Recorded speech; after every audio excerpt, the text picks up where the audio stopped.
Kombinatorikaga taalluqli bo'lgan test 120 sonini necha xil usulda uning tub ko'paytuvchilari ko'rinishida yozish mumkin. Bu testni yechish uchun bu formulani bilishimiz kerak, ya'ni elementlari takrorlangan to'plamdagi o'rin almashtirishlar sonini topishimiz kerak. Ya'ni n1 marta takrorlangan birinchi element, n2 marta takrorlangan ikkinchi element, k'inchi elementi nk marta takrorlangan bo'lsa, ular yig'indisi faktorialini alohida faktoriallar ko'paytmasiga bo'linmasini topishimiz kerak. Yana testni yechishga o'tamiz. 120 sonni tub ko'paytuvchilar ko'paytmasi ko'rinishida yozib olishimiz kerak. 120 sonni nima? 12 ko'paytirib 10 qilib yozib olaydi. Buni 12 miz 2 ko'paytirib 2 ko'paytirib 3 ga teng, 10 miz 2 ko'paytirib 5 ga teng. Mana. Endi 120 sonni tub ko'paytuvchilarining joylashuvi bu. Ya'ni 3 ta 2, bitta 3, bitta 5.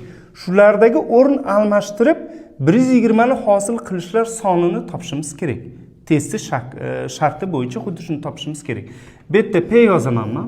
2 3 marta takrorlangan, 3 qo'yaman, virgul. 3 bilan 5 bir martadan takrorlangan. Mana 5 ta elementi bor. Ikkisi 3 marta takrorlangan. Bunda yozayotganimizda har 5 ta element, ya'ni 5 faktorial bo'ladi. Uchalasining yig'indisi 3 faktorial ko'paytirib 1 faktorial ko'paytirib 1 faktorial. 5 faktorialimiz 1 dan 5 gacha bo'lgan sonlar ko'paytmasi yoki 3 faktorial ko'paytirib 4 ko'paytirib 5. 3 faktorialni o'zini qoldiray, 1 dan 3 gacha bo'lgan sonlar ko'paytmasi, ikkita 1 faktorialimiz 1 ga teng bo'lsin. 3 faktoriallar qisqarsa 20 ta bo'ladi.